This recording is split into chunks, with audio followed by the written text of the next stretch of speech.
जी chapter 7 कल हमने start किया, उसको अभी तक वहीं पे रोको। आज हम कुछ लेवल की एक दो बातें करते हैं। ये जो हमारा चैप्टर 1 to 8 है, managerial analysis, chapter 1 to 8 managerial analysis. In fact हमारा मैनेजरियल एनालिसिस का जो पोर्शन है वो है चैप्टर 1 to 9, ठीक है। लेकिन इसमें जो मेनली मैनेजमेंट से रिलेटेड बातें हैं वो हैं चैप्टर 1 to 8 में। ये बेसिकली एक टॉपिक है जिसे नाम दिया जाता है बिजनेस स्ट्रैटेजी का। Business strategy, in simple word हम इसे बिजनेस मैनेजमेंट भी कह सकते हैं। मीन बिजनेस को मैनेज करने के लिए आपने क्या करना है, बिजनेस की कोई स्ट्रैटेजी डिफाइन करनी है। बिजनेस स्ट्रैटेजी का मेन मतलब होता है how to deal with competition. एक बिजनेस को आपने मैनेज करना है। अगर कंपटीशन डील हो गया, अगर कंपटीशन डील नहीं हुआ तो बिजनेस मैनेज नहीं हुआ। क्यों? अगेंस्ट कंपैक्टर अगर आपकी पोजीशन स्ट्रांग है, दिस मीन कस्टमर आपको ज़्यादा मिल रहा है, ऑब्जेक्टिव आपका मीट हो रहा है, दिस मीन बिजनेस मैनेज हो रहा है। हाँ, अगर अगेंस्ट कंपैक्टर आपकी पोजीशन वीक है तो दिस मीन कस्टमर आपको नहीं, कंपैक्टरों को मिल रहा है, दिस मीन आपका बिजनेस मैनेज नहीं हो रहा। तो बिजनेस को मैनेज करने के लिए आपने क्या करना है, बिजनेस की एक स्ट्रैटेजी डिफाइन करनी है। और बिजनेस स्ट्रैटेजी का मतलब होता है how to deal with competition. Mean आपने डिफाइन करना है कि आपने कंपटीशन को कैसे डील करना है। अब कंपटीशन को डील करने के लिए बिजनेस एक प्रोसेस में इन्वॉल्व होता है जिसे नाम दिया जाता है स्ट्रेटजिक प्रोसेस का। स्ट्रेटजिक प्रोसेस या स्ट्रेटजिक प्लानिंग, जिसका मतलब होता है हाउ टू मेक स्ट्रैटेजीज या हाउ टू फार्मुलेट स्ट्रैटेजीज। तो बिजनेस मैनेज करना है, मीन बिजनेस की स्ट्रैटेजी डिफाइन करनी है, मीन डिफाइन करना है how to deal with competition.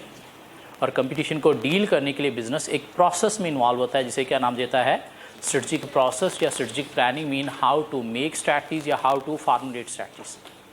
अब ये जो स्ट्रेटजिक प्रोसेस है, इसके अंदर कोई 3 तरह के inter related sub processes involve हैं। स्ट्रेटजिक प्रोसेस के अंदर फर्दर 3 सब प्रोसेसेस इन्वॉल्व हैं। एक को नाम देता है स्ट्रेटजिक एनालिसिस, एक को नाम देता है स्ट्रेटजिक चॉइस, और एक को नाम देता है स्ट्रेटजिक इम्प्लीमेंटेशन।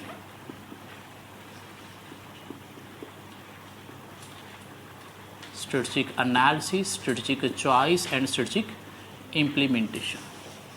स्ट्रेटजिक एनालिसिस को स्ट्रेटजिक पोजीशन का नाम भी दिया जाता है। क्यों? थोड़ी देर में देखते हैं। स्ट्रेटजिक चॉइस को स्ट्रेटजिक ऑप्शंस का नाम भी दिया जाता है। और स्ट्रेटजिक इम्प्लीमेंटेशन को स्ट्रेटजिक चेंज या स्ट्रेटजिक एक्शन का नाम भी दिया जाता है। So business strategy mean how to deal with competition, कैसे डील करना है through a process called strategic process, strategic planning, which involving strategic analysis, strategic choice, strategic implementation। strategic analysis का मतलब क्या है कि हमें एनालाइज करना है क्या current position of the business को। strategic analysis mean to analyse current position of the business. हम बिजनेस की करंट पोजीशन को एनालाइज करने के लिए हमें परफॉर्म करना होता है internal analysis. Mean within the organisation हमें कुछ फैक्टर्स देखना होते हैं, पॉजिटिव नेगेटिव, जो हमारी बिजनेस पोजीशन को स्ट्रॉन्ग बनाने में हेल्प दे रहे हैं या फिर उसे वीक कर रहे हैं। हाँ, वो इंटरनल अच्छे फैक्टर्स क्या हैं, इंटरनल बुरे फैक्टर्स क्या हैं, वो आइडेंटिफाई करने के लिए हमें परफॉर्म करना होता है इंटरनल एनालिसिस। कैसे परफॉर्म करना है उसके लिए हमारे पास एक मॉडल है जिसे नाम दिया जाता है पॉटर्स वैल्यू चेन मॉडल। क्या है ये मॉडल? चैप्टर 8 में जाके हम पढ़ेंगे। या हमारे पास एक और मॉडल भी है जिसे नाम देता है रिसोर्स मॉडल, और ये मॉडल क्या है ये भी हम चैप्टर 8 में जाके पढ़ेंगे।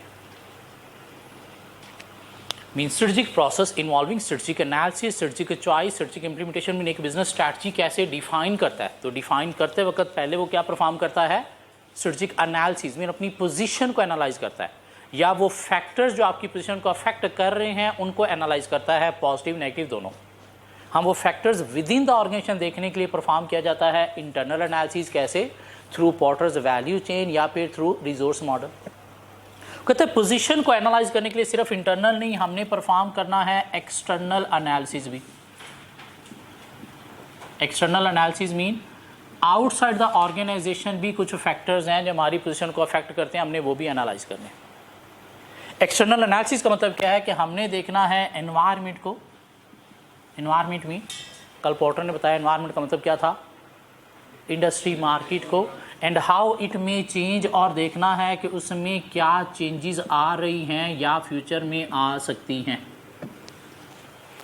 एक्सटर्नल एनालिसिस का मतलब क्या है कि हमें आउटसाइड द बिजनेस कुछ फैक्टर्स देखने हैं, पॉजिटिव नेगेटिव, कहाँ पे देखने हैं, एनवायरनमेंट में, इंडस्ट्री मार्केट में, और देखना है कि उनमें क्या चेंजेस आ रही हैं या फ्यूचर में आ सकती हैं।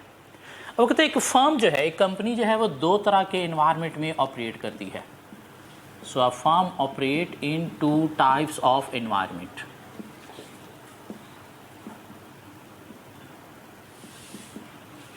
एक होता है लिमिटेड एनवायरनमेंट में छोटा एनवायरनमेंट, जिसे नाम दिया जाता है इंडस्ट्री एनवायरनमेंट का, या इसे हम माइक्रो एनवायरनमेंट भी कह सकते हैं। एक होता है बड़ा एनवायरनमेंट जिसको नाम दिया जाता है कंट्री एनवायरनमेंट का, रीजनल एनवायरनमेंट का, या फिर मैक्रो एनवायरनमेंट का। अगर हमने एनालाइज करना है एक्सटर्नल इंडस्ट्री एनवायरनमेंट को, तो उसके लिए हमारे पास एक मॉडल है जिसे नाम दिया जाता है पोर्टर्स 5 फोर्सेस मॉडल का।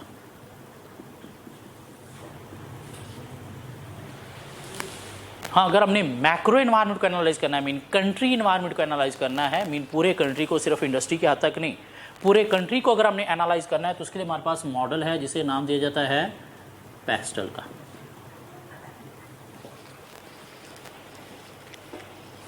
सो बिजनेस मैनेजमेंट का मतलब क्या है, बिजनेस की स्ट्रैटेजी डिफाइन करना, मीन डिफाइन करना how to deal with competition.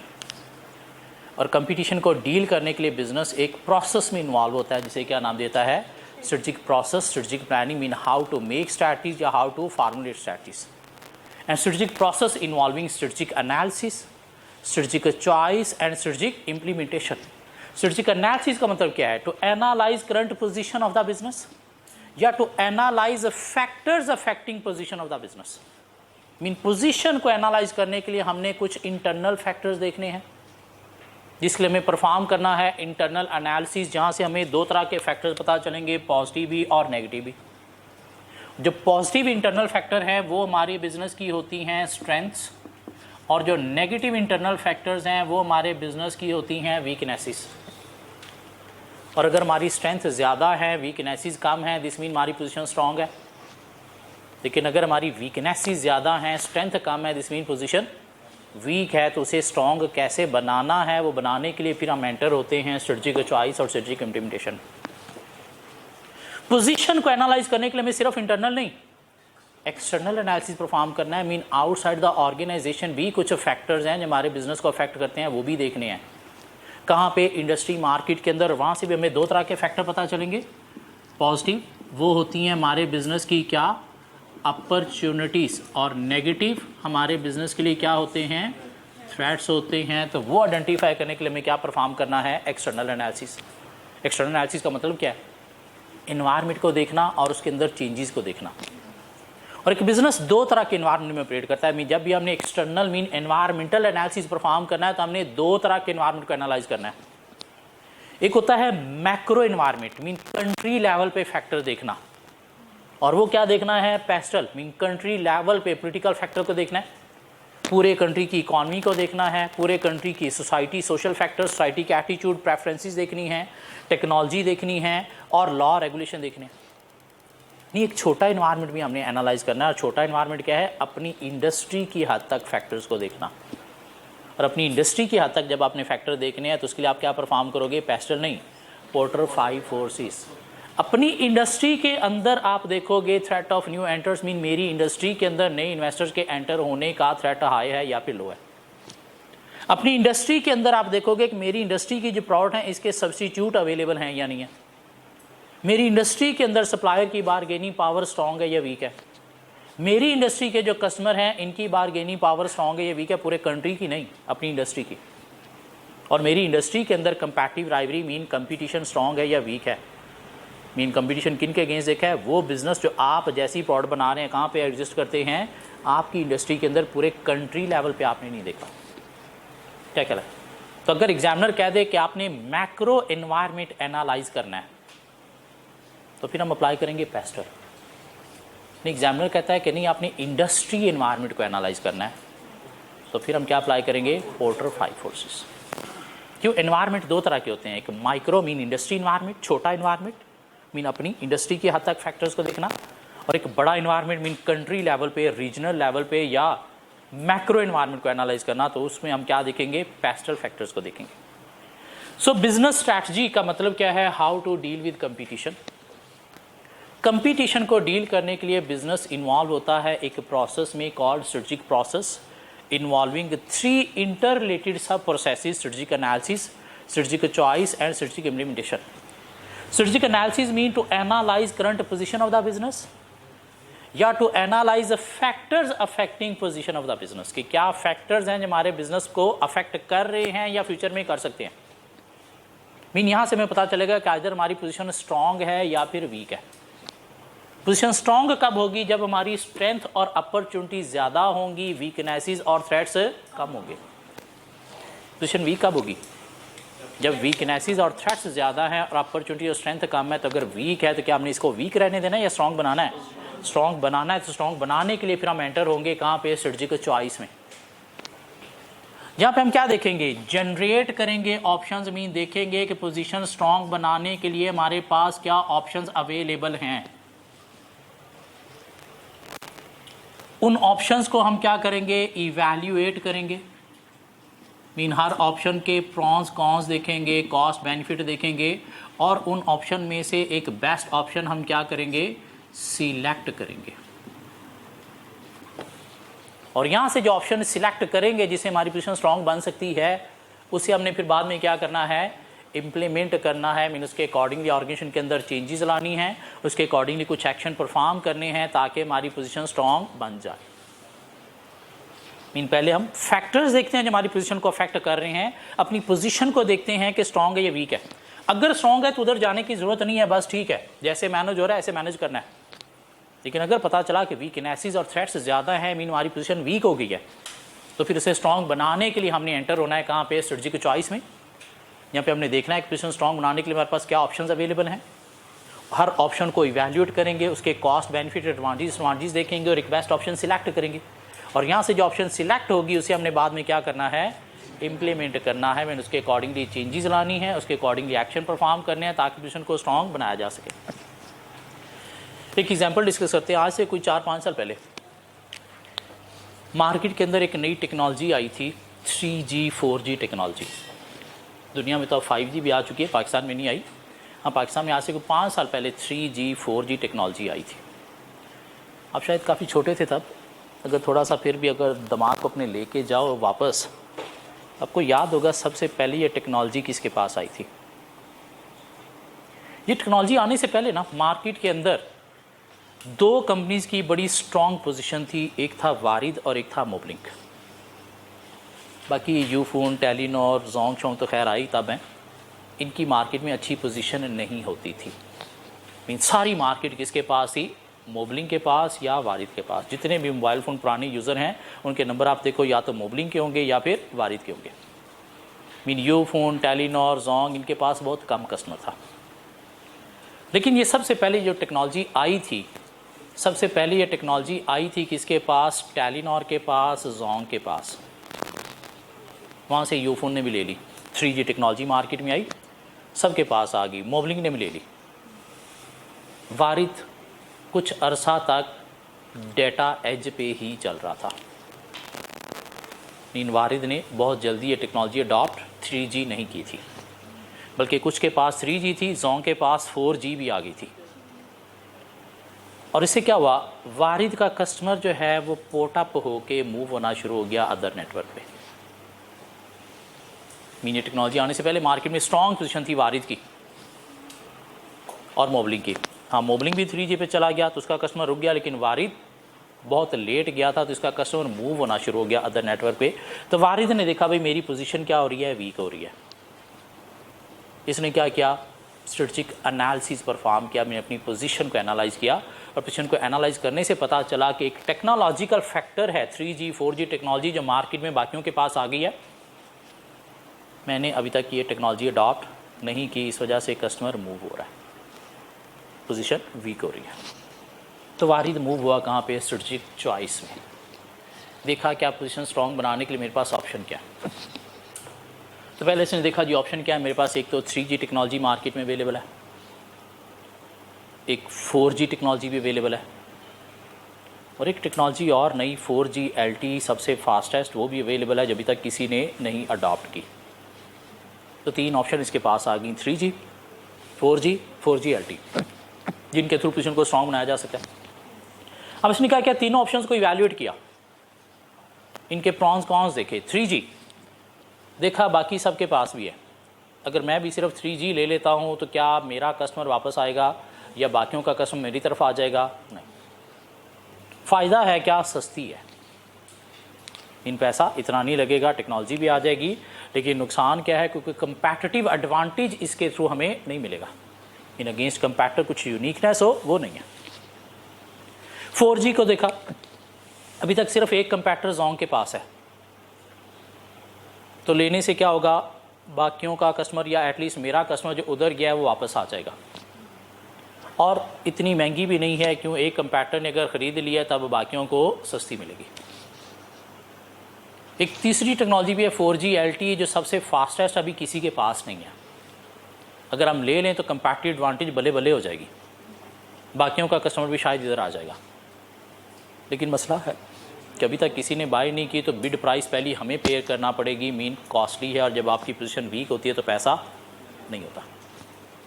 तो 3 ऑप्शन अब इनको इवैल्यूएट किया जा रहा है। 3G सस्ती है लेकिन कोई कंपैटिटिव एडवांटेज नहीं मिलेगा, तो इसको तो दफ़ा दूर कर दो ना, पीछे बच गई 2 ऑप्शन। पैसा है तो 4G LTE, नहीं है तो 4G। तो पीछे से अरबी इन्वेस्टर थे, उन्होंने पैसा फेंका, चूज़ कर लिया क्या? 4G LTE, या 4G LTE चूज़ कर लिया। अब इसे क्या करना है? इम्प्लीमेंट करना है। इम्प्लीमेंट करने का मतलब क्या है कि 4G LTE टेक्नोलॉजी को चलाने वाले हमने राउटर बूस्टर लगाने हैं, तो ये चेंजेस हमें करना पड़ेंगे, एक्शन परफॉर्म करना पड़ेंगे। 4G LTE टेक्नोलॉजी चलाने के लिए हमें वायर्स बिछाना पड़ेंगी, सिस्टम लगाना पड़ेंगे। 4G LTE टेक्नोलॉजी चलाने वाले हमें कोई इंजीनियर भी लेके आना पड़ेंगे जिसको सपोर्ट करेंगे, मेंटेन करेंगे, और हमें क्या करना है? मार्केटिंग भी करनी है, मीन कुछ आउटसाइड द बिजनेस एक्शन भी परफॉर्म करने हैं, मीन लोगों को भी बताना है कि सबसे फास्टेस्ट टेक्नोलॉजी हमारे पास आ गई है, बाकी सारे वापस आ जाए। मीन ये सारा काम क्या है? बिजनेस स्ट्रैटेजी या स्ट्रेटजिक प्लानिंग है। मीन कैसे एक बिजनेस अपनी पोजीशन को स्ट्रॉन्ग बनाता है। तो स्ट्रॉन्ग बनाने के लिए वो क्या करता है? एक स्ट्रेटजिक प्रोसेस में इन्वॉल्व होता है, जिसमें पहले वो क्या करता है? अपनी पोजीशन को एनालाइज करता है, या फैक्टर्स अफेक्टिंग द पोजीशन को एनालाइज करता है कि क्या फैक्टर्स हैं जो मेरी पोजीशन को अफेक्ट कर रहे हैं या फ्यूचर में कर सकते हैं, इंटरनल भी और एक्सटर्नल भी। हाँ, इंटरनल देखने के लिए इंटरनल एनालिसिस परफॉर्म करता है, कैसे? ये 2 मॉडल के थ्रू। एक्सटर्नल फैक्टर देखने के लिए एक्सटर्नल एनालिसिस परफॉर्म करता है, कैसे? ये 2 मॉडल के थ्रू। और अगर पता चला पोजीशन स्ट्रॉन्ग है तो दिस मीन उधर जाने की ज़रूरत नहीं है, जैसे बिजनेस चल रहा है बस इसको इसी तरह से मैनेज करना है, ये इसमें थोड़ी थोड़ी और इम्प्रूवमेंट लानी है। लेकिन अगर पता चला वीकनेसेस ज़्यादा हैं, थ्रेट्स ज़्यादा हैं, मीन पोजीशन वीक हो गई है, तो इसे स्ट्रॉन्ग बनाने के लिए फिर बिजनेस एंटर होगा कहाँ पे? स्ट्रेटजिक चॉइस में। मीन देखेगा मेरे पास क्या क्या other strategies mean option available हैं, उनको इवैल्यूएट करेगा, उनमें से एक बेस्ट ऑप्शन सिलेक्ट करेगा, और जो सिलेक्ट की है उसे फिर बाद में क्या करना है? इम्प्लीमेंट करना है, मीन उसके अकॉर्डिंगली चेंजेस लानी है, उसके अकॉर्डिंगली एक्शन परफॉर्म करने हैं, ताकि पोजीशन को स्ट्रॉन्ग बनाया जा सके। अब हमारा जो CAF 6 है MFA, इसके अंदर ये स्ट्रेटजिक एनालिसिस वाला सारा पार्ट है। स्ट्रेटजिक चॉइस, स्ट्रेटजिक इम्प्लीमेंटेशन हमारे सिलेबस में नहीं है, ये हम CFAP 3 में जब पहुंचेंगे वहाँ पे जाके पढ़ेंगे, ये वाला एज इट इज़ पढ़ेंगे। इनफैक्ट आपकी बुक में जो वर्डिंग दी गई है सेम इसी वर्डिंग के साथ ये कोई 4 चैप्टर CFAP 3 के अंदर भी हैं, सेम यही वर्डिंग, इवन सीक्वेंस भी चेंज नहीं है, इसी सीक्वेंस से। इवन एग्जाम्पल क्वेश्चन भी यही दिए हुए हैं वहाँ पे। वो शायद बुक बनाने वाले ने कॉपी पेस्ट किया लेकिन ये भूल गया कि CFAP लेवल पे भी सेम चीज़ है, इधर भी सेम चीज़ है, उसे थोड़ा बहुत चेंज करना चाहिए था, लेकिन बुक बड़ी जल्दी में बनी, इतनी जल्दी में बनी कि पेस्टल का जो E है इसके ऊपर एक चैप्टर नहीं उसे बन सका। उसने चैप्टर 6 में सिर्फ 4 क्वेश्चन पेस्टल के छोड़ के वो चैप्टर वैसे ही छोड़ दिया। हालांकि वो इकोलॉजिकल फैक्टर के ऊपर चैप्टर बनना चाहिए था, लेकिन अभी तक नहीं बना, फ्यूचर में पता नहीं शायद बन जाए। ठीक हो गया। तो ये हमारे सिलेबस में है, ये चॉइस और इम्प्लीमेंटेशन हमारे सिलेबस में नहीं है, तो इसलिए हम इसको गोली मारेंगे। हम कवर कर रहे हैं ये एरिया कि बिजनेस पोजीशन को एनालाइज करने के लिए हमें परफॉर्म करना है इंटरनल और एक्सटर्नल एनालिसिस। अभी हम कवर कर रहे हैं एक्सटर्नल एनालिसिस। क्यों परफॉर्म करना है? To identify opportunities and threats. Opportunities क्या हैं? Developments in the environment that help the organisation in achieving its objective. Mean वो डेवलपमेंट्स एनवायरनमेंट में जो ऑर्गेनाइजेशन का ऑब्जेक्टिव मीट करने में हेल्प देंगी। मीन गवर्नमेंट की तरफ से कोई सब्सिडीज ग्रांट्स मिल रही हैं, गवर्नमेंट इंफ्रास्ट्रक्चर को इंप्रूव कर रही है, इकॉनमी हमारी ग्रोथ में चल पड़ी है, इन्फ्लेशन रेट हमारा कम हो गया, इंटरेस्ट रेट हमारे कम हो गए हैं, फॉरेक्स रेट में डॉलर नीचे आ गया है। तो ये क्या है? Developments in the environment that help the organisation in achieving its objective. Society का टेस्ट, प्रेफरेंस, एटीट्यूड हमारी प्रोडक्ट की तरफ मूव हो गया, डेमोग्राफी हमारे बिजनेस की प्रोडक्ट सर्विस की तरफ चेंज हो गई है। तो ये क्या है? Developments in the environment that help the organisation in achieving its objective. हमारे टाइप के बिजनेस की टेक्नोलॉजी मार्केट में अवेलेबल है, दिस मीन हम उसे यूज़ करके कॉस्ट एफिशिएंसी अचीव करके ऑब्जेक्टिव मीट कर सकते हैं। तो टेक्नोलॉजी अवेलेबल है, ये टेक्नोलॉजी में इनोवेशन हो रही है। तो ये क्या है? Developments in the environment that help the organisation in achieving its objective. हमारे बिजनेस के लिए लॉ रेगुलेशन जो है वो लीनियंट हो गए, ये भी क्या है? अपॉर्चुनिटी। थ्रेट्स क्या है? Factors in the environment that prevent the organisation in achieving its objective. Government ने टैक्स बढ़ा दिया हमारे बिजनेस के लिए, गवर्नमेंट हमारे टाइप के बिजनेस को नेशनलाइज करने जा रही है, हमारी प्राइसेस गवर्नमेंट डिफाइन करेगी। हम जिस कंट्री में ऑपरेट कर रहे हैं वहाँ की इकॉनमी डिक्लाइन में चली गई है, इंटरेस्ट रेट वहाँ पे हाई हो गया है, इन्फ्लेशन वहाँ पे हिस्ट्री का हाईएस्ट चल रहा है, फॉरेक्स रेट एडवर्स मूव हो रहे हैं। तो ये क्या है? थ्रेट्स हैं। सोसाइटी हमारे टाइप के बिजनेस की प्रोडक्ट सर्विसेज को मुँह नहीं लगा रही, सोसाइटी के टेस्ट, प्रेफरेंस, एटीट्यूड चेंज हो गए हैं। हमारे टाइप के बिजनेस की टेक्नोलॉजी अवेलेबल नहीं है। क्यों? गवर्नमेंट ने इंपोर्ट पे रिस्ट्रिक्शन लगा दिया, और टेक्नोलॉजी कहाँ से आनी है? बाहर से आनी है। टेक्नोलॉजी के अंदर इनोवेशन नहीं हो रही। लॉ रेगुलेशन हमारे बिजनेस के लिए डे बाय डे स्ट्रिक्ट होते चले जा रहे हैं, तो इनकी कंप्लायंस भी हमारे बिजनेस को नेगेटिवली इफेक्ट करेगी। तो ये क्या है? थ्रेट्स हैं। क्या ख्याल है? और जब भी हमने अपॉर्चुनिटी थ्रेट्स आइडेंटिफाई करने हैं तो हमने परफॉर्म करना है external analysis. External analysis mean environment को देखना है and how it may change, और उसके अंदर क्या चेंजेस आ रही हैं वो देखनी है। क्यों? लॉ रेगुलेशन चेंज होते हैं तो हमारा बिजनेस अफेक्ट होगा, सोसाइटी के टेस्ट प्रेफरेंस चेंज होते हैं तो हमारा बिजनेस अफेक्ट होगा, टेक्नोलॉजी चेंज होती है तो हमारा बिजनेस अफेक्ट होगा, नई गवर्नमेंट आती है तो उसकी पॉलिसीज़ भी नई होंगी, डिफरेंट होंगी पहले की निस्बत, और वो पॉलिसीज़ हमारे बिजनेस को अफेक्ट करेंगी। और जब भी हमने एक्सटर्नल एनालिसिस परफॉर्म करना है, मीन एनवायरमेंटल एनालिसिस परफॉर्म करना है, एक्सटर्नल एनालिसिस को ही एनवायरमेंटल एनालिसिस का नाम दिया जाता है।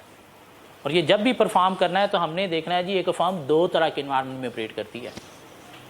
एक बड़ा एनवायरनमेंट जिसको हम मैक्रो एनवायरनमेंट का नाम देते हैं, और वो क्या है? कंट्री लेवल पे फैक्टर्स को देखना, और वो क्या है? Pastel factors. एक छोटा एनवायरनमेंट मीन अपनी इंडस्ट्री की हद तक फैक्टर्स को देखना, और इंडस्ट्री की हद तक जो देखने हैं वो क्या है? Porter 5 forces. क्या देखना हमने पोर्टर 5 फोर्सेस में? Threat of new entrants, threat of new entrants, threat of substitute,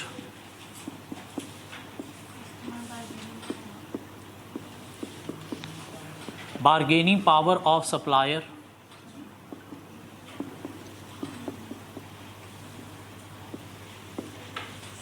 bargaining power of customer, और कंपटीशन फ्रॉम कंपैटिटर को हमने नाम दिया क्या? कंपैटिटिव राइवलरी का, कंपैटिटिव राइवलरी। और यहाँ से भी हमें क्या पता चलेंगे? अपॉर्चुनिटीज़ और थ्रेट्स का पता चलेगा। Threat of new entrants high है तुम्हारे बिजनेस के लिए, अपॉर्चुनिटी या थ्रेट? थ्रेट है। क्यों? कभी भी कोई नया इन्वेस्टर हमारी इंडस्ट्री में एंटर होगा तो एंटर होने से हमारा बिजनेस अफेक्ट होगा। कैसे अफेक्ट होगा? कि हम अगर इंडस्ट्री में सपोज जो प्राइसेस हमारी चल रही होती हैं वो चल रही होती हैं डिमांड सप्लाई के अकॉर्डिंगली, और जब कोई नया इन्वेस्टर हमारी इंडस्ट्री में आएगा तो क्या करेगा? डिमांड इंक्रीज करेगा या सप्लाई? सप्लाई इंक्रीज होकर जब यहाँ पे जाएगी तुम्हारी प्रोडक्ट की प्राइसेस क्या हो जाएंगी? कम हो जाएंगी। तो ये हमारे बिजनेस को अफेक्ट कर रहा है, जो हमारा ऑब्जेक्टिव अफेक्ट कर रहा है। क्या ख्याल है? क्यों? सप्लाई बढ़ेगी और डिमांड उतनी है तो उससे प्राइसेस क्या हो जाएंगी, कम। प्राइसेस कम होने से हमारा मार्जिन जो है वो क्या हो जाएगा, कम हो जाएगा। या उसे दफ़ा दूर करने के लिए हमें खुद से प्राइसेस कम करना पड़ेंगी ताकि सर्वाइव ना कर सके। और हम खुद से भी प्राइसेस कम करेंगे फिर भी हमारा मार्जिन क्या हो जाएगा, कम हो जाएगा। तो इसलिए ये हमारे बिजनेस के लिए थ्रेट है। क्या कहना? हाँ, थ्रेट ऑफ न्यू एंट्रेंट्स लो है तो हमारे लिए क्या है, अपॉर्चुनिटी। क्यों? ये हरकत नहीं होगी, दिस मीन जो प्राइसेस चल रही हैं, जो मार्जिन चल रहे हैं, जो पोजीशन हमारी चल रही है, हम इसे मेंटेन कर सकते हैं, अपना ऑब्जेक्टिव मीट कर सकते हैं। इसलिए हमारे लिए अपॉर्चुनिटी है थ्रेट ऑफ न्यू एंट्रेंट्स का लो होना। क्या कहला? मीन एग्जिस्टिंग कंपैटिटर को तो हम मैनेज कर लेंगे, अगर कोई नया आ गया तो ये मैनेज करना हमारे लिए सरदर्दी बन जाएगी फिजूल में। तो इसलिए थ्रेट है। Threat of new entrants high होगा अगर हम ऑपरेट कर रहे हैं अट्रैक्टिव इंडस्ट्री में। अट्रैक्टिव इंडस्ट्री क्या है? जिसमें ग्रोथ हाई है, जिसमें प्रॉफिट मार्जिन हाई हैं, जिसमें गैप ज़्यादा है, या जिसमें कोई बैरियर टू एंट्री एग्जिस्ट नहीं करते। नहीं, threat of new entrants low होगा अगर हमारी इंडस्ट्री में एग्जिस्ट करते हैं क्या, बैरियर टू एंट्री, जो स्टॉप करेंगे नए इन्वेस्टर को to enter in our industry. This mean हम अपनी पोजीशन को मेंटेन रख के ऑब्जेक्टिव मीट कर सकते हैं। बैरियर टू एंट्री थे हमारे पास इकोनॉमीज ऑफ स्केल, अगर हम मीट कर रहे हैं तो नया इन्वेस्टर आके हमें नहीं छेड़ सकता, आएगा तो हम प्राइसेस के थ्रू उसे दफा दूर कर देंगे। स्ट्रिक्ट लॉ रेगुलेशन, मीन कोई कॉपीराइट्स पेटेंट हमारे पास हैं। Heavy investment, mean capital investment requirement जितनी ज़्यादा है उतना इन्वेस्टमेंट रिस्क हाई होने से नया इन्वेस्टर हेजिटेट करेगा to enter in our industry. Switching cost customer को अगर बेयर करना पड़ती हैं, या नए इन्वेस्टर को कहीं से छोड़ के आना है और यहाँ से जाते वक्त कोई कॉस्ट बेयर करना पड़ेगी। इसके अलावा क्या था? Capital now, technical know how, mean कोई क्वालिफिकेशन, एक्सपीरियंस, स्किल्स चाहिए। एक और हमारे पास बैरियर टू एंट्री था access to distribution channel. Access to distribution channel, अब इसका क्या मतलब है कि हम अपनी चीज़ें जो हैं वो किसी रिटेलर के थ्रू भी सेल करते हैं मार्केट में। अब जितने भी रिटेलर हैं, इंटरमीडिएट जिनके थ्रू हमें चीज़ें बिकती हैं, वो सारे के सारे हमने अपने साथ इंगेज किए हुए हैं। इस हद तक इंगेज किए हैं कि उनके साथ हमने डील की हुई है कि हमारे अलावा तो उन्हें किसी और की चीज़ नहीं बेचनी। तो अब अगर कोई नया इन्वेस्टर आता है तो क्या उसे कोई रिटेलर इंटरमीडिएट मिलेगा? तो ये क्या है, एक्सेस टू डिस्ट्रीब्यूशन चैनल ना मिलने की सूरत में भी नया इन्वेस्टर क्या करेगा, हेजिटेट करेगा to enter in our industry. Mean ये भी as a barrier to entry काम करेगा। ये एक्सेस टू डिस्ट्रीब्यूशन चैनल क्या है कि सपोज हमारी जो है वो ज्वेलर की दुकान है, कहाँ पे है? लिबर्टी मार्केट के अंदर है। और लिबर्टी मार्केट के अंदर दुकानें तो क्या, दुकानों के बाहर कोई फटा भी खाली नहीं है। तो क्या कोई नया इन्वेस्टर आके वहाँ पे ज्वेलर की दुकान खोल के हमें कम्पीट कर सकता है? नहीं। क्यों? उसके पास डिस्ट्रीब्यूशन चैनल अवेलेबल नहीं है। तो ये क्या काम करेगा, as a barrier to entry काम करेगा। दिस मीन नया इन्वेस्टर नहीं आ सकता। क्यों? डिस्ट्रीब्यूशन चैनल अवेलेबल नहीं है। मीन हम अपनी पोजीशन को स्ट्रॉन्ग मेंटेन कर सकते हैं। क्या कहना? नहीं, हमारी ज्वेलर की दुकान है लिबर्टी में और हमारे बाजू में एक दुकान खाली पड़ी है, 2 दुकानें छोड़ के एक और खाली पड़ी है। तो नए इन्वेस्टर के पास डिस्ट्रीब्यूशन चैनल तक एक्सेस है, तो फिर कोई बैरियर नहीं है।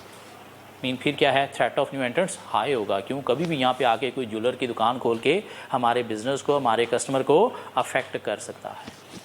सो बैरियर टू एंट्री क्या है, access to distribution channel. Mean नए इन्वेस्टर को आके बिजनेस परफॉर्म करने के लिए अगर तो डिस्ट्रीब्यूशन चैनल तक ईजीली एक्सेस है तो फिर कोई बैरियर नहीं है। हाँ, अगर डिस्ट्रीब्यूशन चैनल अवेलेबल ही नहीं है तो दिस मीन ये क्या है, as a barrier to entry काम करेगा। दिस मीन ये हमारे लिए क्या है, अपॉर्चुनिटी या threat? Opportunity. Threat of substitute high होगा अगर हमारी प्रोडक्ट के सब्स्टिट्यूट अवेलेबल हैं और लो स्विचिंग कॉस्ट है, इन कस्टमर इजीली मूव भी हो सकता है। नहीं, थ्रेट ऑफ सब्स्टिट्यूट लो होगा अगर हमारी प्रोडक्ट का सब्स्टिट्यूट नहीं है, माइक्रोसॉफ्ट विंडो बनाते हैं, या सब्स्टिट्यूट है भी तो कस्टमर को हाई स्विचिंग कॉस्ट बेयर करना पड़ती है। हमारी बुक के अंदर उसने कुछ सब्स्टिट्यूट की एग्जांपल दे दी। अब ये हमारी बुक जितनी भी हैं आई कैप की, अनफॉर्चुनेटली ये कॉपी की गई हैं ICAEW और ACCA की बुक से। और ICAEW ACCA कहाँ पे है? UK में। तो उनकी बुक्स में उनके कल्चर की एग्जांपल्स होंगी ना, तो इन्होंने कॉपी करते वक्त एग्जांपल्स भी वही कॉपी की हुई हैं। अब उसने सब्स्टिट्यूट की एग्जांपल दे दी। यूके चूँकि एक ठंडा एरिया है, गर्मी वहाँ पे नहीं आती, मीन वहाँ पे एसी तो होता ही नहीं है ना, कि घरों में एसी लगा हुआ है, ये रिवाज नहीं, बल्कि पंखे का भी रिवाज नहीं है। क्यों? गर्मी आती नहीं वहाँ पे, लेकिन ठंड अच्छी खासी होती है, समटाइम फ्रीजिंग टेम्परेचर माइनस में भी जाता है, इसलिए घरों के अंदर हीटिंग सिस्टम का रिवाज है। मीन कोई ग्रिल टाइप का एक हीटिंग सिस्टम दीवार के साथ लगाया जाता है वहाँ पे, सर्दियों में जो यूज़ करना है। अब वो हीटिंग सिस्टम चलता है बिजली से भी, वो हीटिंग सिस्टम गैस से भी चलता है, वो heating system oil mean petrol से भी चलाया जा सकता है। और जो वहाँ का जो मेन आपका बिजली गैस या पेट्रोल का खर्चा है वो हीटिंग सिस्टम चलाने का है। घरों के अंदर लाइट शाइट चलाने का उतना बिजली का खर्चा नहीं है जितना हीटिंग सिस्टम चलाने का। चूल्हा चलाने का गैस का उतना खर्चा नहीं है जितना हीटर चलाने का खर्चा है। तब वहाँ पे कंज्यूमर के पास जो चॉइसेस हैं, सब्स्टिट्यूट हैं हीटिंग सिस्टम चलाने के लिए, वो क्या है? गैस भी है, ऑयल भी है, इलेक्ट्रिसिटी भी है। तो अगर इलेक्ट्रिसिटी वाले अपनी प्राइसेस चेंज करेंगे तो कंज्यूमर मूव हो जाएगा कहाँ पे? गैस पे। गैस वाले चेंज करेंगे तो इलेक्ट्रिसिटी या फ्यूल पे मूव हो जाएगा। तो ये कुछ सब्स्टिट्यूट की एग्जांपल उसने दे दी। या क्योंकि गर्म एरिया तो लोग वहाँ पे कोल्ड ड्रिंक्स नहीं पीते, क्या पीते हैं? चाय या कॉफ़ी। और मज़े की बात है दोनों की प्राइस वहाँ पे सेम है। चाय का कप भी 1 पाउंड का है, कॉफ़ी का कप भी 1 पाउंड का है। पाकिस्तान की तरह नहीं है कि चाय 20 रुपये का, कॉफ़ी 100 रुपये का कप है, नहीं, ऐसे नहीं है। दिस मीन अगर टी वाले अपनी प्राइसेस इंक्रीज़ करेंगे तो कस्टमर स्विच कर जाएगा कहाँ पे? सब्स्टिट्यूट मीन कॉफ़ी पे। कॉफ़ी वाले इंक्रीज़ करेंगे तो कहाँ पे स्विच कर जाएगा? टी पे। तो ये कुछ उसने हमें एग्जांपल दे दी सब्स्टिट्यूट के अंदर। मीन क्या सब्स्टिट्यूट प्रोडक्ट हो सकती हैं, आपके बिज़नेस का अल्टरनेटिव हो सकते हैं। क्या कह रहा है? या वहाँ पे लेबर क्लास जो है वो बर्गर खाती है मैकडॉनल्ड के। पाकिस्तान में मैकडॉनल्ड कौन खाता है? High class. वहाँ पे मैकडॉनल्ड कौन खाती है? Labour class. क्यों? 1-2 पाउंड का बर्गर है वहाँ पे, मीन 2 रुपये का बर्गर है। ठीक हो गया? तो वहाँ पे बर्गर है, या कस्टमर के पास वहाँ पे लंच में खाने के लिए सैंडविच होते हैं, या कस्टमर के पास वहाँ पे खाने के लिए एक पोटैटो, वहाँ पे जो है ना बेक पोटैटो, कुछ शॉप्स बनी हुई हैं, पोटैटो बेक करके उसके अंदर चीज़ फिल करके देते हैं, बड़ा मज़ेदार होता है वो। तो खाने के लिए उनके पास ऑप्शन क्या है? बेक पोटैटो है, बर्गर है, या फिर सैंडविच है। तो कोई एक अपनी प्राइसेस इंक्रीज़ करेगा तो कस्टमर्स मूव कर देंगे किसके ऊपर? सब्स्टिट्यूट के ऊपर। तो ये हमें कोई 2-3 एग्जांपल उसने दी हुई हैं कि सब्स्टिट्यूट क्या होते हैं। Threat bargaining power of supplier high होगी जब फ्यू सप्लायर्स हैं, मीन ज़्यादा नहीं, थोड़े से हैं, हम अपनी मर्ज़ी नहीं कर सकते, उनकी मन मर्ज़ी चलेगी। जब सप्लायर की प्रोडक्ट का अल्टरनेटिव ही नहीं है हमारे पास, डेल हैं और वो चलाने के लिए कंप्यूटर हमें चाहिए, विंडो कहाँ से मिलेगी? माइक्रोसॉफ्ट से मिलेगी। जहाँ पे सप्लायर की प्रोडक्ट हमारी एंड प्रोडक्ट का इंपॉर्टेंट कंपोनेंट है। डेल हैं, हमारे पुर्जे चलाने के लिए, उनको मैनेज करने के लिए हमें प्रोसेसर चाहिए, और कहाँ से मिलेगा? इंटेल से मिलेगा। तो इस समय बार्गेनिंग पावर ऑफ सप्लायर क्या होगी? हाई। मीन हम अपनी मन मर्जी नहीं कर सकते, उसकी मन मर्जी चलेगी। कभी भी वो प्राइसेस चेंज करेगा, इंक्रीज़ करेगा, तो हम उसके आगे से बोल नहीं सकते। कभी वो डिलीवरीज डिले करेगा तो हम आगे से बोल नहीं सकते। तो ये थ्रेट है हमारे लिए। क्यों? कभी भी प्राइसेस चेंज हो जाएंगी, डिलीवरी चेंज होगी, तो उससे हमारा बिजनेस मीन हमारा कस्टमर क्या होगा? अफेक्ट होगा। बार्गेनिंग पावर ऑफ सप्लायर लो होगी अगर हमारे पास मैनी सप्लायर्स हैं, अगर सप्लायर की प्रोडक्ट का अल्टरनेटिव हमारे पास है, अगर हमारे पास सप्लायर की प्रोडक्ट जो है वो इम्पोर्टेंट कंपोनेंट नहीं है, मीन उसके बिना भी हमारी प्रोडक्ट प्रोड्यूस हम करके बेच सकते हैं। दिस मीन ये अगर खप डालेगा तो हम कहेंगे दफ़ा दूर हो, हम तुम्हारे बिना भी चल सकते हैं। मीन ये हमारे लिए क्या है? अपॉर्चुनिटी। मीन ये कभी भी हमें अफेक्ट नहीं कर सकता। Bargaining power of customer high होगी जब वो मेजर कस्टमर है, जब हमारी प्रोडक्ट अनडिफरेंशिएटेड है, मीन उसके पास और भी मार्केट में ऑप्शन हैं और उसको कहीं और मूव होने पे स्विचिंग कॉस्ट भी बेयर नहीं करना पड़ती। क्या ख्याल है? दिस मीन ये कस्टमर क्या है? हमारा मेन ब्रेड एंड बटर है। तो हमें क्या करना पड़ेगा? लाइक पीर इसको ट्रीट करना पड़ेगा। ये कहता है रात को 3 बजे उठ के आप मुझे प्रोडक्ट दे, हमें देने जाना पड़ेगा। ये कहता है मुझे डिस्काउंट 10% नहीं, वे 15% चाहिए, तो हमें देना पड़ेगा। क्यों नहीं देंगे तो ये कहीं भी मूव हो सकता है। क्यों, हमारी प्रोडक्ट क्या है, अनडिफरेंशिएटेड है, इसको कहीं जाने पे कोई एक्स्ट्रा कॉस्ट बेयर नहीं करना पड़ती, और है भी क्या, हमारा मेजर कस्टमर है। मीन हमारा बिजनेस तबाह बर्बाद कर देगा अगर ये मूव हो गया तो। मीन हम अपनी मर्जी से प्राइसेस चार्ज नहीं कर सकते, और जब हम अपनी मर्जी से प्राइसेस चार्ज नहीं कर सकते तो हमारे लिए अपॉर्चुनिटी है, थ्रेट है, थ्रेट है। क्यों, क्राइसिस में हमारा बिजनेस बुरी तरह से इफेक्ट हो जाएगा। हम बार्गेनिंग पावर ऑफ कस्टमर लो है, जब वो मेजर नहीं इंडिविजुअल कस्टमर है, 1-2% सेल कंट्रीब्यूट कर रहा है, जाता भी तो दफ़ा हो, कोई फ़र्क नहीं पड़ता। जब हमारी प्रोडक्ट डिफरेंशिएटेड है, मीन जो हम उसे दे रहे हैं कहीं और से मिलेगा ही नहीं, तो क्या कहीं जाएगा, तो इस सूरत में हम अपनी मन मर्जी कर सकते हैं, हम अपनी मर्जी से प्राइसेस चार्ज कर सकते हैं, हम अपनी मर्जी से जो है वो डिलीवरीज एग्री कर सकते हैं। और जब हमारी मन मर्जी चलेगी तो ये हमारा ऑब्जेक्टिव मीट करने में हमें हेल्प देगी, मीन अपॉर्चुनिटी है। या जब इसे कहीं और मूव होने पे हाई स्विचिंग कॉस्ट बेयर करना पड़ेंगी तो नहीं जाएगा, उन स्विचिंग कॉस्ट की वजह से हमारे साथ ही रहेगा। जिस मीन हम अपनी मन मर्जी कर सकते हैं, अपनी मर्जी से प्राइसेस चार्ज कर सकते हैं।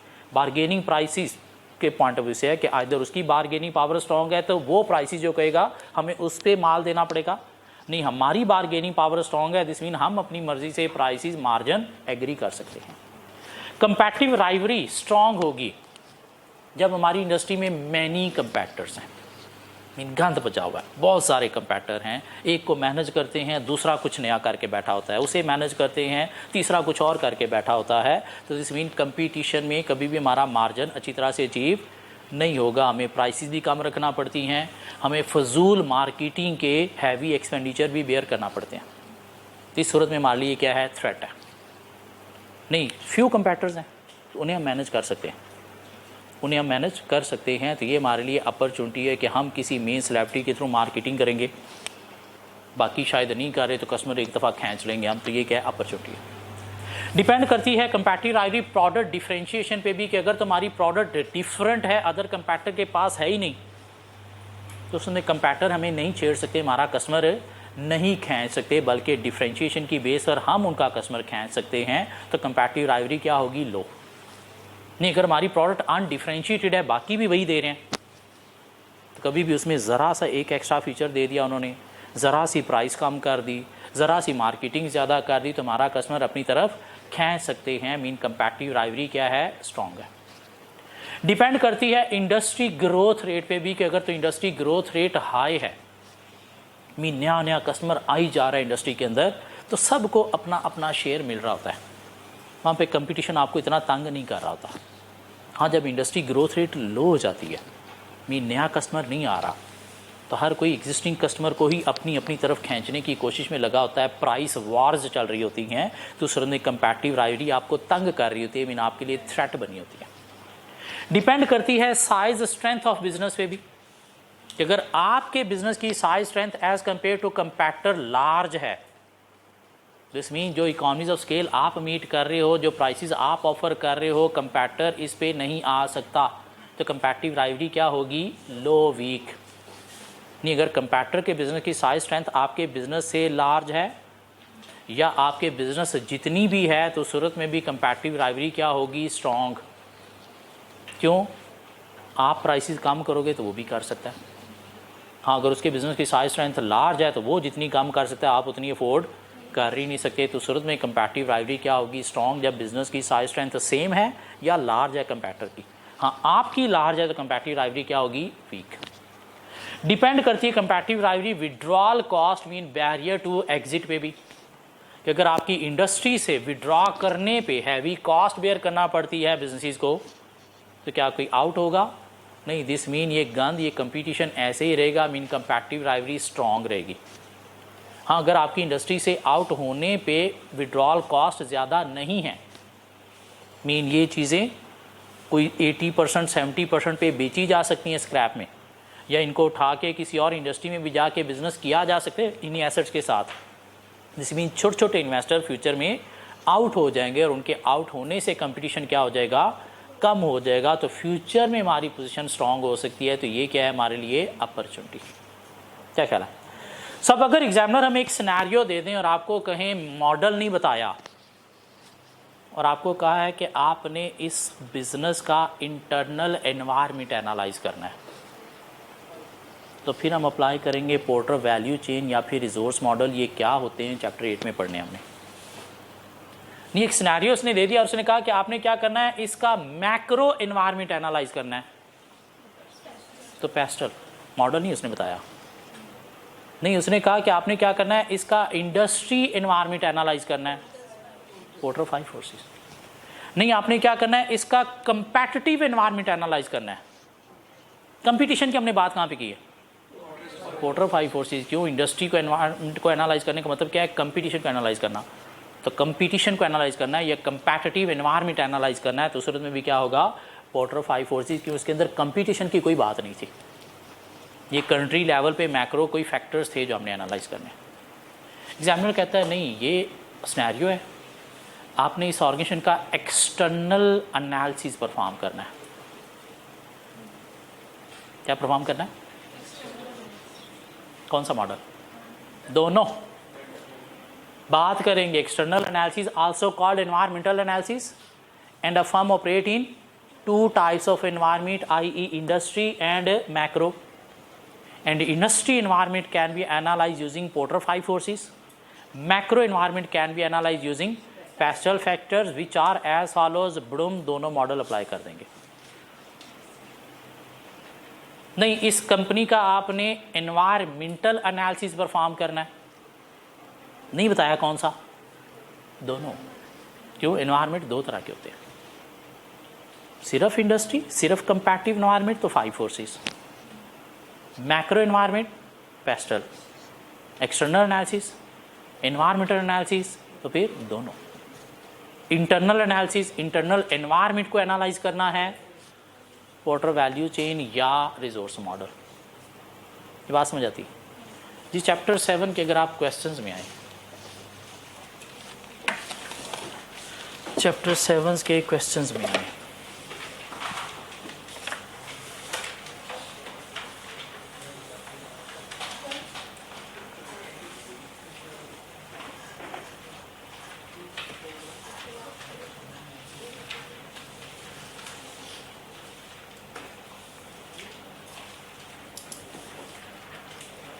ये क्वेश्चन नंबर 1 मिलेगा हमें चैप्टर 7 में, मुंतहा ग्रुप के नाम से। एसी स्लो कर रहा था, ये एसी बंद कर दे भाई, ये फ्रंट वाला एसी बंद कर दे जी। क्वेश्चन नंबर 1 हमें मिलेगा, Muntaha group MG is considering to introduce airline services in a developing country. Airline services का बिजनेस कर रही है company. The management of MG is in the process of analyzing the airline industry to determine the intensity of competition. तो management क्या करने जा रही है, एयरलाइन इंडस्ट्री को एनालाइज करने जा रही है ताकि कंपटीशन की इंटेंसिटी मीन शिद्दत को देखा जाए। क्या कहला, नहीं बताया उसने अभी तक कौन सा मॉडल है, लेकिन हमें दिमाग के अंदर खुनकना शुरू हो गई कि ये पोर्टर 5 फोर्सेस की बात होने जा रही है। Required explain the competitive forces that may have shaped the airline industry considering porter 5 forces model. उसने आसान कर दिया मॉडल का नाम दे के, अगर ये कंसीडरिंग पोर्टर 5 फोर्सेस मॉडल ना भी होता तो फिर भी 5 फोर्सेस हमने अप्लाई करना था। Your answer should clearly mention the strength of each force. इन आपने बताना है कि 5 फोर्सेस स्ट्रॉन्ग हैं या वीक हैं, clearly. Related argument mean detail भी आपने देनी है। You may assume necessary detail, जितनी भी डिटेल हो सकती है। तो क्यों, ये कोई शायद 12 नंबर का क्वेश्चन था। तो बात करेंगे जी हम पहले के कंपैटिटिव फोर्सेस जो है या इंडस्ट्री इन्वायरमेंट को एनालाइज किया जाता है Porter 5 forces which are as follows. पहली हेडिंग देंगे थ्रेट ऑफ न्यू एंट्रेंट्स। मुझे बताएं एयरलाइन इंडस्ट्री में threat of new entrants high है या लो है? लो है। क्यों? कैपिटल इन्वेस्टमेंट चाहिए, हैवी कैपिटल इन्वेस्टमेंट चाहिए, टेक्निकल ना हो भी चाहिए, एक्सपीरियंस चाहिए। क्यों? कोई स्पेशलाइज नेचर का बिजनेस है। लॉ रेगुलेशन भी स्ट्रिक्ट है। क्यों? अदर कंट्रीज में आपने जाना है तो हर कंट्री के डिफरेंट लॉ रेगुलेशन है, मीन्स ज़्यादा लॉज को फॉलो करना पड़ता है। तो ये क्या as a barrier to entry काम करेंगे। तो सूरत में थ्रेट ऑफ न्यू एंट्रेंट्स की फोर्स क्या होगी? लो होगी। क्या ख्याल है? स्विचिंग कॉस्ट कस्टमर के लिए नहीं कोई इतनी ज़्यादा नहीं होती, मेनली लॉ रेगुलेशन है, technical know how mean skills चाहिए आपको ऑपरेट करने के लिए, और हैवी कैपिटल इन्वेस्टमेंट चाहिए, इन्वेस्टमेंट रिस्क हाई है। इकॉनमी ऑफ स्केल की बात नहीं होगी, स्विचिंग कॉस्ट की बात नहीं होगी, बिजनेस के लिए हो सकता है, लेकिन ओबियसली अगर कोई सोचेगा तो ओबियसली कॉस्ट बेयर करके ही आ रहा होगा। क्या ख्याल है? तो मेनली ये 3 बैरियर टू एंट्री के थ्रू हम जो है 3 पॉइंट बनाएंगे, तो मेरे ख्याल में अच्छी खासी डिटेल एक ऐड की हो जाएगी। हाँ, थ्रेट ऑफ सब्स्टिट्यूट हाई होगा या लो होगा? सब्स्टिट्यूट हैं क्या? आपका कस्टमर आपके पास ट्रैवल करने आ रहा है, जहाज़ के थ्रू उसने एक जगह से दूसरी जगह पे जाना है, तो उसके पास अल्टरनेटिव क्या है? शिप के थ्रू जा सकता है अगर अदर कंट्री में जाना है, लेकिन वहाँ पे उसको स्विचिंग कॉस्ट हाई बेयर करना पड़ेगी। क्यों? ट्रांजिशन टाइम ज़्यादा लगेगा। तो इंटरनेशनल लेवल पे तो सब्स्टिट्यूट अवेलेबल नहीं है, ये ना होने के बराबर है ना शिप के थ्रू जाना। क्या ख्याल है? कहाँ आपने एक जगह पे 4 घंटे में पहुँच जाना और कहाँ पे आप 4 दिन में पहुँचोगे? क्या ख्याल है? तो इंटरनेशनल लेवल पे तो सब्स्टिट्यूट अवेलेबल नहीं है, मीन थ्रेट ऑफ सब्स्टिट्यूट क्या है? लो। हाँ, लोकल नेशनल लेवल पे देखा जाए तो कस्टमर के पास अदर ऑप्शन है। लाहौर से कराची जाना है, लाहौर से मुल्तान जाना है, तो आप बाय बस भी जा सकते हो, बाय ट्रेन भी जा सकते हो, बाय कैब भी जा सकते हो। क्या ख्याल है? तो लोकल लेवल पे जो है वो सब्स्टिट्यूट अवेलेबल हैं, लेकिन उसके बावजूद भी स्विचिंग कॉस्ट कस्टमर को थोड़ी बेयर करना पड़ेगी। हाँ, स्विचिंग कॉस्ट में कॉस्ट को देखा जाए तो शायद ट्रेन कम पड़ेगी कॉस्ट, प्लेन की कॉस्ट ज़्यादा पड़ेगी। तो थ्रेट ऑफ सब्स्टिट्यूट अवेलेबल है, मीन हाई है नेशनल लेवल पे, लोकल लेवल पे, लेकिन लो है at international level. Bargaining power of supplier, supplies इन्होंने कहाँ से लेनी है? इन्होंने लेने हैं जहाज़। जहाज़ दुनिया में 2 ही कंपनीज बनाती हैं, एक बोइंग और एक बोइंग है, एक और कंपनी है छोटे जहाज़ बनाती है, उसे क्या नाम दिया जाता है? बोइंग बड़ा जहाज़ होता है, छोटा जहाज़ उसे क्या नाम दिया जाता है? एयरबस। मीन 2 कंपनीज हैं दुनिया में जो जहाज़ बनाती हैं, एक बोइंग और एक एयरबस। तीसरी कंपनी हमारे पास है, हम भी बना रहे हैं जहाज़। क्या कहना है? सो 2 ही सप्लायर हैं, फ्यू हैं, मीन 2 ही हैं। कोई प्रोडक्ट का अल्टरनेटिव जहाज़ क्लास से लिए जा सकते हैं, लेकिन ट्रैवलिंग के लिए तो अल्टरनेटिव भी नहीं है। तो बारगेनिंग पावर और सप्लायर क्या है? स्ट्रॉन्ग। सप्लायर्स ये कुछ और भी लेते हैं। जहाज़ के अंदर जो कस्टमर आ गए उन्हें अपने रिफ्रेशमेंट के लिए खाना पीना भी देना है, वो किसी कैटरिंग कंपनी से ये लेते हैं। हाँ, वो कैटरिंग कंपनीज आपको जो है वो बेतहाशा मिल जाएंगी, तो उनके पॉइंट ऑफ व्यू से थ्रेट ऑफ नहीं बारगेनिंग पावर सप्लायर लो होगी, लेकिन अपने जो एयरप्लेन हैं मेन एसेट हैं उनके पॉइंट ऑफ व्यू से बारगेनिंग पावर सप्लायर हाई होगी। क्यों? फ्यू हैं। Bargaining power of customer high होगी या लो होगी?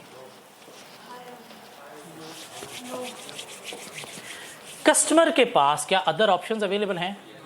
यस हैं। पूरी दुनिया में अगर आपने ट्रैवल करना है तो बहुत सारी एयरलाइंस हैं, हर कंट्री की कोई ना कोई एयरलाइन जो है यहाँ से ऑपरेट कर रही है।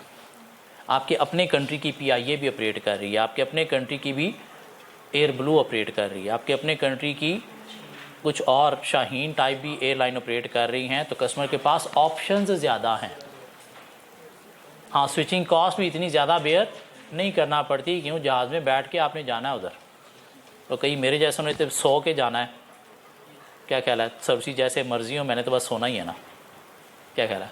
तो स्विचिंग कॉस्ट इतनी ज़्यादा नहीं है और ऑप्शन ज़्यादा है कस्टमर के पास। प्रोडक्ट डिफ्रेंशिएशन इतनी ज़्यादा नहीं है, ऑलमोस्ट मिलती जुलती ही सर्विसेज हैं। तो इसलिए कस्टमर बारगेनिंग पावर क्या है? स्ट्रॉन्ग है। कस्टमर बारगेनिंग पावर स्ट्रॉन्ग है। कंपैटिटिव राइवरी हाई है, क्योंकि मैनी कंपैटिटर्स है, काफ़ी सारी कंपनीज जो है वो एयरलाइन सर्विसेज प्रोवाइड कर रही हैं और कुछ चीप भी प्रोवाइड कर रही हैं। क्या ख्याल है? कुछ चीप भी प्रोवाइड कर रही हैं और कोई प्रोडक्ट डिफ्रेंशिएशन इतनी ज़्यादा है नहीं। हाँ, कुछ एयरलाइन की प्रोडक्ट डिफ्रेंशिएशन है, लाइक एमिरेट्स को देखा जाए तो क्वालिटी बहुत अच्छी है, खाना बहुत अच्छा मिलेगा, अंदर सीटें थोड़ी स्पेशियस होंगी, लेकिन कस्टमर सोचता है कि मैंने 4 घंटे जहाज़ में बैठ के बस पहुँचना ही है ना। क्या ख्याल है? तो सूरत में कोई इतनी ज़्यादा डिफ्रेंशिएशन भी नहीं है तो जहाज़ ही। तो कंपैटिटिव राइवरी भी क्या है? स्ट्रॉन्ग है। सो थ्रेट ऑफ न्यू एंट्रेंट्स लो है। Threat of substitute national level पे है, इंटरनेशनल लेवल पे लो है। बल्कि नेशनल लेवल पे भी कस्टमर को स्विचिंग कॉस्ट हाई बेयर करना पड़ती है टाइम की फॉर्म में। बारगेनिंग पावर सप्लायर स्ट्रॉन्ग है, हाँ फूड आइटम की बेस पर लो है। कस्टमर बारगेनिंग पावर स्ट्रॉन्ग है और कंपैटिटिव राइवरी स्ट्रॉन्ग है। क्यों? मैनी कंपैटर्स हैं, साइज स्ट्रेंथ की भी कोई इतनी बात नहीं है और कोई इतनी प्रोडक्ट डिफरेंशिएशन भी नहीं है। को आंसर दिया जा सकता है 8-10 नंबर के लिए, हम भी लिख सकते हैं कुछ ना कुछ। ये क्वेश्चन अगर हाथ से अटैम्प्ट हो गया तो पिछली अटैम्प्ट में जो एग्जामिनर ने क्वेश्चन टेस्ट किया है वो अटैम्प्ट हो जाएगा। देखें वो क्या है, आइए देखते हैं।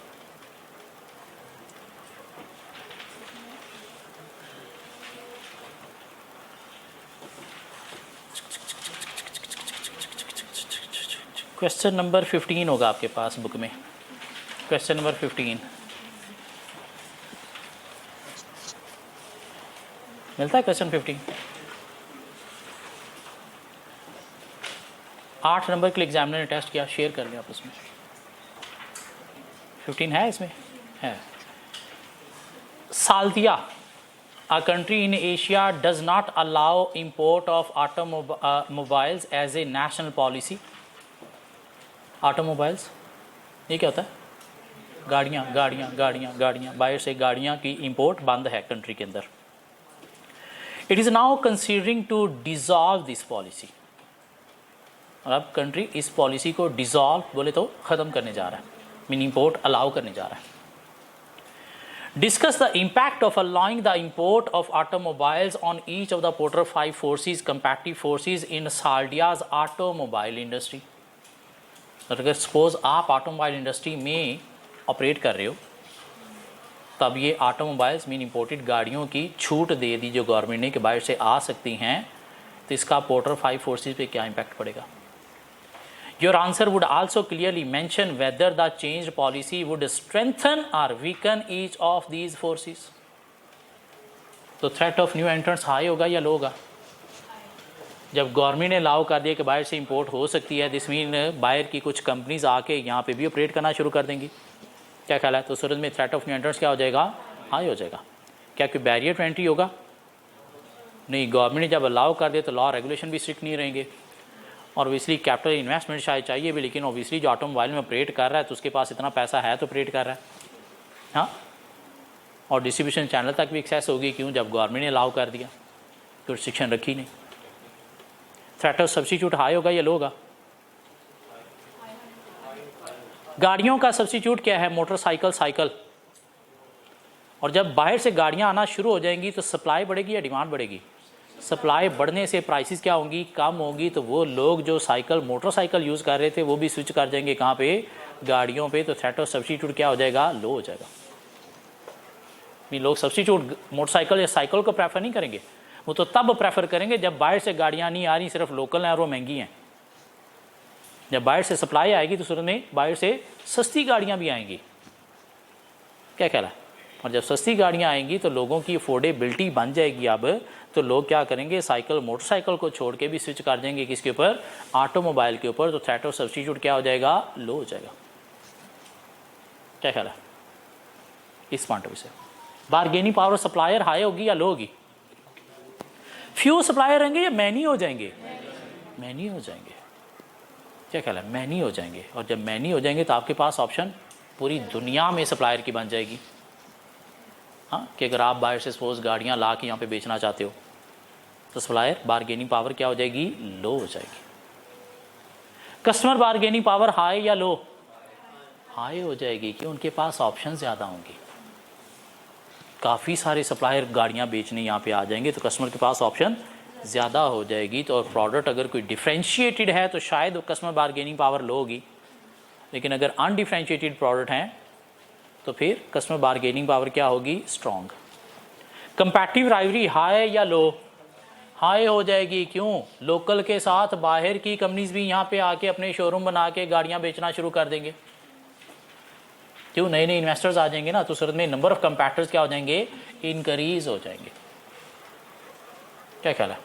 नंबर ऑफ कंपैटिटर इंक्रीज हो जाएंगे। इंडस्ट्री ग्रोथ रेट हाई होने से शायद को थोड़ा कंपैटिटिव लो हो, लेकिन नंबर ऑफ कंपैटिटर की सूरत में क्या हो जाएगी? इंक्रीज हो जाएगी। इसी तरह का एक और मिलता जुलता क्वेश्चन और भी है हमारे पास।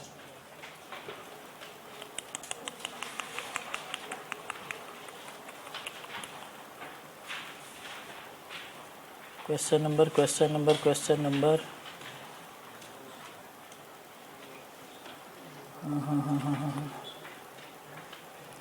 मिल जा 6 नहीं, 7 नहीं, 8 नहीं, 9, हाँ क्वेश्चन नंबर 9 कि एक आईटी इंडस्ट्री में आपने बताना है कि पोर्टर 5 फोर्सेस हाई होंगी या लो होंगी। तो ये आप खुद से कवर करोगे। और लास्ट टाइम मैंने वो मुंतहा और ये आईटी इंडस्ट्री करवाया था और पेपर के अंदर ये 8 नंबर का ऑटोमोबाइल इंडस्ट्री वाला क्वेश्चन आ गया। क्या औखा क्वेश्चन था?